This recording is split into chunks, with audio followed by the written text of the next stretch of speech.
not many. Of course, you have to understand this is historical fiction, so they didn't take an ancient history and dramatize it. So that about half of it's made up. But what they did is they took the information we have and then filled in the blanks with a lot of interesting what-ifs, and that's how they constructed the story. As far as the stuff that they got from sources, they changed only a very few things. Probably the one that annoys people the most, historians-wise, is that Synesius didn't turn on her in the end. Actually, Synesius probably died a few years before her, but I think that was a decision they made because it would have made the film too complicated to introduce more characters to have that happen, so they just kept that one character, which of course people do when they do true stories of other events, you know, the Mary Keller story or whatever. They'll merge characters or change things around with it. So they did that. That was probably the most, I would say, glaring error, although I completely understand it artistically, like it makes sense to me. And it is plausible that that could have happened, or someone could have turned on her, a Christian student could have turned on her in that way. I mean, it completely fit in the context. And in terms of what they made up, everything is plausible. There were a few historians, or whether they were historians or not, critics of the film, said a lot of things that there were a lot of implausibilities and inaccuracies, but actually they're wrong. This movie was actually very well done. The course of development, even of her discovering heliocentric theory, which of course we don't have a record of. That's one of the what-ifs they made up. But the whole trajectory they show of her thought fits perfectly with the kind of thinking that was going on at that time.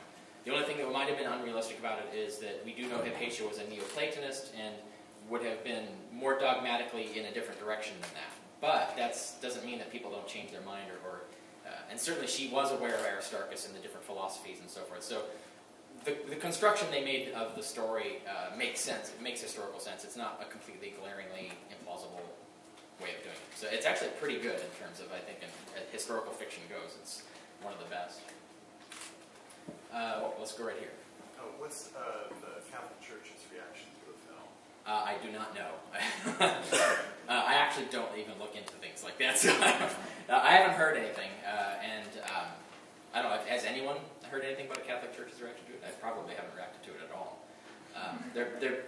Their view is probably, oh, well, that's Alexandria, that's the Coptic Christians, so we don't have to worry about that. Yes, in the back there.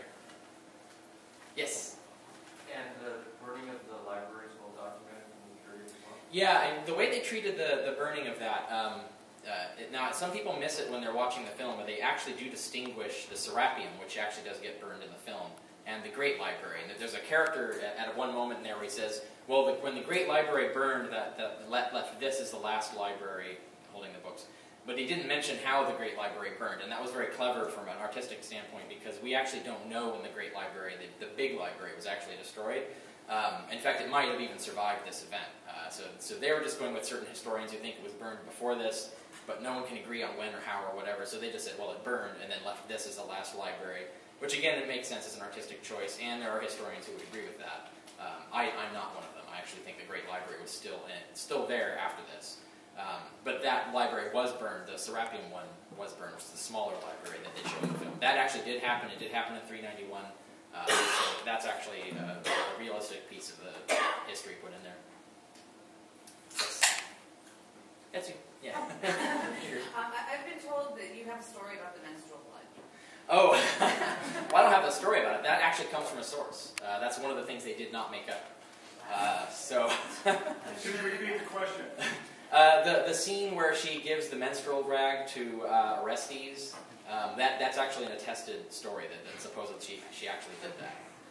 And of course the message was that sex has to do with a filthy body, and why do you just have sexual desire for me, and that's not a higher philosophical thinking.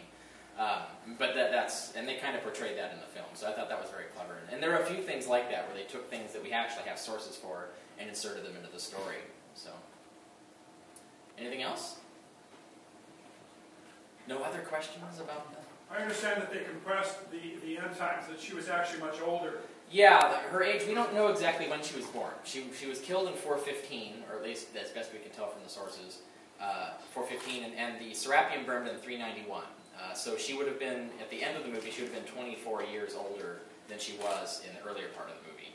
And they didn't make any attempt to age her, which I think is fine. I mean, she would have been in her late 40s. If she was in her 20s when the Serapeum burned, she would have been in her late 40s, and Rachel Weisz is somewhere in between. So it worked, I think.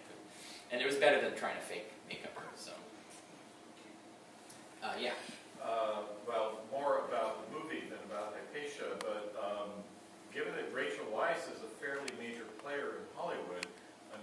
surprised this movie did not get more distribution. Was that? I'm particularly shocked because it is a really fantastic film. I mean, in terms of all the artistic qualities by which you would measure a film, it's excellent. So it makes no sense to me that this wouldn't get broader release. Anti-Christian has a sad ending. Could be, yes. Do you know where it was filmed? Well, I'm assuming from the credits, Malta. Oh. And some of the production company was in Spain, so somewhere around there, probably. Yes, in the back again.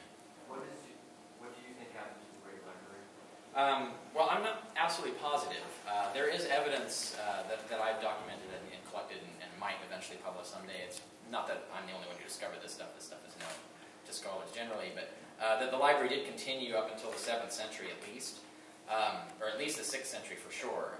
The only story we have where the library ends in the 7th century is the Muslims burn it on purpose. And there's a big debate over whether that's a true story or a false story. But right now it's the only story that fits the facts. And in my opinion, it is more plausible than the deniers would have it. But we don't have that ironclad smoking gun proof that that is what happened. So maybe that. And the story was when the Muslims finally took Alexandria in the middle of the 7th century, they basically sent to Omar, who was one of the caliphs running the show, and said, what do we do with the books in this massive library? And he says, if they agree with the Quran, we don't need them. If they disagree with the Quran, we shouldn't have them. And so therefore they are to be burned. And then the story goes that they took all the books out of the library and used them to fuel the baths, the heaters of the baths in the city. So that's the story. So the question is that true or not? Yeah? I had one more thing about the library. As I understand it, Justinian closed the academy in, I think, what, the 5th century? Yeah, that's in Athens. So how would that, I just wondered since he was governing... Yeah, what happened was he drove out the scholars in Athens in the academy there, but then they eventually were allowed to come back. So and they fled to Persia at the time, and then they were allowed to come back. It's unclear. The problem is at this point, especially at that point in history, which is like a century or two after this, the actual ability of the government to actually control things was degenerating greatly.